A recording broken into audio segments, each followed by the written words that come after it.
আমরা যখন আমাদের নিজেদের মধ্যে মসজিদের অভ্যন্তরে ভিন্ন মতের কোনো মানুষ দেখব, ডক্টর খন্দকার আব্দুল্লাহ জাহাঙ্গীর মোল্লার সেই ঐতিহাসিক বক্তব্য আপনাদের নিশ্চয়ই অনেকেরই শোনা আছে। স্যার বলেছিলেন যে আপনার পাশে কোনো হারাম ভক্ষণকারী ব্যক্তি, ধূমপানকারী ব্যক্তি, কোনো হারামে লিপ্ত ব্যক্তি আপনার পাশে দাঁড়িয়ে মসজিদে নামাজ পড়তে পারে, তাহলে আপনার ভিন্ন মতের মুসলমান ভাই যার সাথে আপনার মৌলিক সব বিষয়ে এক ঐক্যমত রয়েছে, কিছু কিছু বিষয় মত পার্থক্য রয়েছে, এরকম কোর এবং বড় বড় কবিরা গুনাহ বিষয় মত পার্থক্য নেই, সেই ভাইটি আপনার পাশে দাঁড়াইতে অসুবিধা কেন? স্যার আরেকটা এক্সাম্পল আপনাদের মনে পড়ে, তিনি বলতেন যে আমরা যখন মসজিদে নামাজে দাঁড়াই, জামাত ইসলামের ভাই, চরমনাই পীর সাহেবের মুরিদ ভাই, ফুরপুরা পীর সাহেবের মুরিদ ভাই, আহলে হাদিস ভাই, হানাফি ভাই, বিভিন্ন মতের মানুষ যখন আমরা পাশাপাশি কাঁধে কাঁধ মিলিয়ে দাঁড়াই, আমাদের ভিন্ন ভিন্ন চিন্তা সত্ত্বেও আমরা নামাজের কাতারে ভিন্ন কাতার করি না, আমরা কাঁধে কাঁধ মিলিয়ে দাঁড়াই, তাহলে নামাজের বাহির হয়ে মসজিদ থেকে বের হয়ে কেন আমরা একে অন্যকে শত্রু মনে করি? আমরা অবশ্যই, আমি যেটাকে আল্লাহ তাআলা আমাকে যে আকলে সালিম দিয়েছেন, এটা দিয়ে আমি কোরআন এবং হাদিসের কষ্টি পাথরে হককে আমি খুঁজে বের করব, সত্যকে আমি অনুসন্ধান করব, সত্যের উপর আমি পরিচালিত হব, এতে কোনো সন্দেহ নেই। কিন্তু কোন অবস্থাতেই একজন মুসলমান তিনি তার নিজের সত্য অবস্থানকে টিকিয়ে রাখতে গিয়ে তার অন্য মুসলমান ভাইকে আঘাত করা, তাকে দুর্নাম করা, তাকে বাজে ট্যাগ দেওয়া, তাকে নিয়ে তুচ্ছ তাচ্ছিল্য করা, তাকে অপমান করা এবং মুসলমানদের মধ্যে বিভেদ সৃষ্টি হওয়ার মতো কাজ করা মুসলমানের জন্য কখনো জায়েজ নাই। আল্লাহ রাব্বুল আলামিন কোরআনে কারিমে আমাদেরকে নির্দেশ করেছেন, ওয়াতাসিমু বিহাবলিল্লাহি জামিআ, তোমরা আল্লাহর রশি সবাই আঁকড়ে ধরো আল্লাহর রজ্জুকে, ওয়ালা তাফাররাকু, তোমরা বিভক্ত হয়ে যেও না। আজ আমাদের ঐক্যবদ্ধ হওয়া বড় বেশি প্রয়োজন। আমরা মুসলমানরা আজ বিভক্ত থাকার কারণে আজ এক শ্রেণীর মিডিয়া আমাদেরকে নিয়ে খোঁচাখুচি করে, আমাদেরকে আঘাত করে, আমাদেরকে নানাভাবে বদনাম করার চেষ্টা করে। আমরা যদি সবাই ঐক্যবদ্ধ থাকি, আমরা যে বিষয়গুলোতে মতপার্থক্য আমাদের আছে সেগুলো থাকুক, সেগুলো থাকা সত্ত্বেও বৃহত্তর ইসলামের স্বার্থে, দ্বীনের স্বার্থে, আল্লাহ এবং তার রাসূল সাল্লাল্লাহু আলাইহি সাল্লামের স্বার্থে আমরা যদি কাঁধে কাঁধ মিলে, আপনার কাজে আমি, আমার কাজে আপনি যদি সহযোগিতা করি, একে অন্যের প্রতি যদি সহযোগী হই, সহমর্মী হই, একযোগে কাজ করি, তাহলে মনে রাখবেন ইসলাম এবং মুসলমানদের চিহ্নিত দুশমনদের যে সংখ্যা সেটা এদেশে খুবই নগণ্য। এই মানুষগুলো কখনো আমাদের মাথার উপরে ছড়ি ঘুরাতে পারবে। আজ 50 বছর যাবত একটি কালচার আমাদের দেশে চলে আসছে, সেটি হলো হাতে গোনা যাবে এরকম কিছু মানুষ এদেশের ধর্মপ্রাণ মানুষদের উপরে তাদের শাসনের নামে শোষণ চালিয়ে যাচ্ছে। তারাই ন্যারেটিভ দাঁড় করায়, তারাই বিভিন্ন ব্যাখ্যা দাঁড় করায়, বিভিন্ন বয়ান হাজির করে, তারা আমাদেরকে এক এক সময় এক এক ট্যাগ লাগিয়ে নানা সময় কোণঠাসা করে রাখে। কখনো জঙ্গি বলে গালি দেয়, কখনো উগ্রবাদী বলে গালি দেয়, কখনো রাজাকার বলে গালি দেয়। আমাদের বিরুদ্ধে বিভিন্ন ন্যারেটিভ দাঁড় করিয়ে ইসলাম এবং মুসলমানদেরকে কোণঠাসা করার চেষ্টা করে।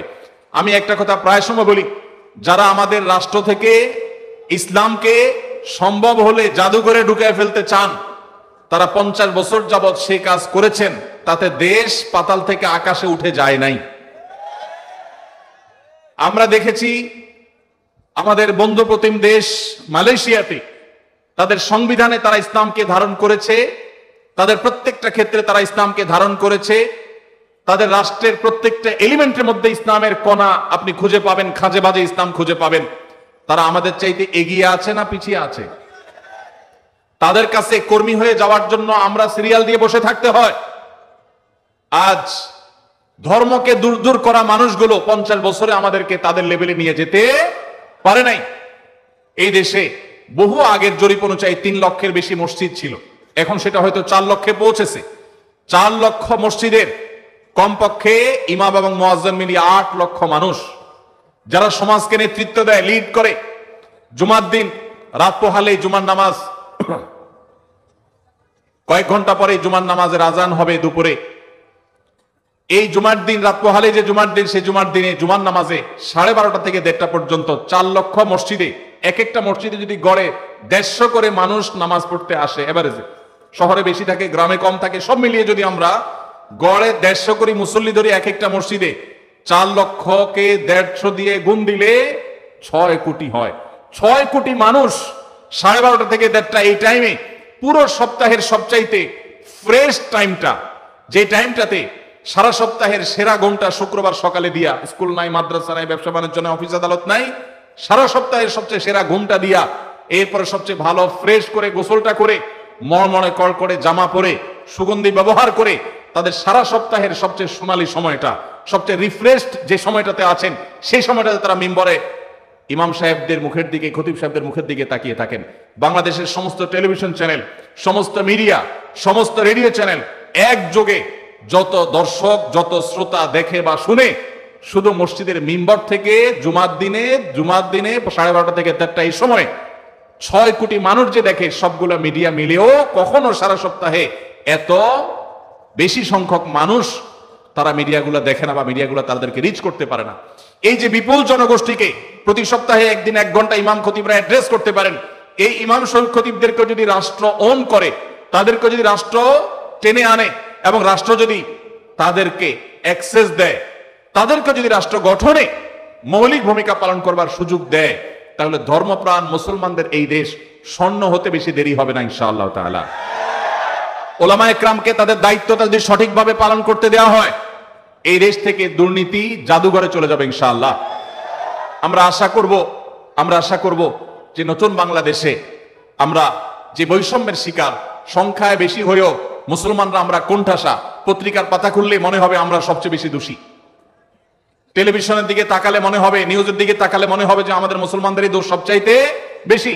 অথচ এই দেশে এই গত কিছুদিন আগে আপনারা দেখেছেন যে দুর্গা পূজার সময় এবং বিভিন্ন সময় 5ই আগস্টে আপনারা দেখেছেন শত শত হাজার হাজার মাদ্রাসার ছেলেরা, মসজিদ থেকে আমার মুসল্লি ভাইয়েরা, তারা বের হয়ে মন্দিরগুলো পর্যন্ত পাহারা দিয়েছেন। এত সহনশীলতা থাকা সত্ত্বেও আমাদেরকে যারা দুর্নাম করার চেষ্টা করে, এই শত্রুদের আমাদেরকে চিনে রাখতে হবে এবং এদের শত্রুতার ব্যাপারে আমাদেরকে সতর্ক থাকতে হবে। সীসা ঢালা প্রাচীরের মতো ঐক্য আমাদের মধ্যে গড়ে তুলতে হবে। আমাদের এই দেশকে কোনোভাবে আমরা দুর্নাম করার কোনো সুযোগ কাউকে দিতে চাই না। এজন্য আমরা ঐক্যবদ্ধ থাকবো ইনশাআল্লাহ। সবাই চেষ্টা করবো তো ইনশাআল্লাহ। আমরা মুসলমানরা আমাদের নিজেদের মত পার্থক্যগুলোকে মত বিরোধের পর্যায়ে নিয়ে যাব না, ঝগড়াঝাটি পর্যায়ে নিয়ে যাব না। আমরা সহনশীল থাকার চেষ্টা করব। ভাইরা আমার, মাসআলাগত বিষয়ে সাহাবায়ে কেরামের মধ্যেও ভিন্ন মত ছিল। মাসআলাগত বিষয়ে সাহাবায়ে কেরামের মধ্যে ইখতিলাফ ছিল, মতের ভিন্নতা ছিল, কিন্তু সেটা কখনো মতবিরোধের পর্যায়ে যায় নাই, সেটা কখনো দৃষ্টিকটু পর্যায়ে যায় নাই, সেটা কখনো আমাদের মতো গন্ডগোল ফাসাদ, একজন আরেকজনকে ব্লেম করার মতো পর্যায়ে যায় নাই। আমরা সেই সাহাবীদের সন্তান। অতএব আমরা আমাদের মসজিদগুলোকে, আমাদের মাদ্রাসাগুলোকে, আমাদের দ্বীনি অঙ্গনগুলোকে সহনশীলতা দিয়ে সাজাবো, চেষ্টা করবো তো ইনশাআল্লাহ। আল্লাহ আমাদের সবাইকে সহনশীল থাকার তৌফিক দান করুন।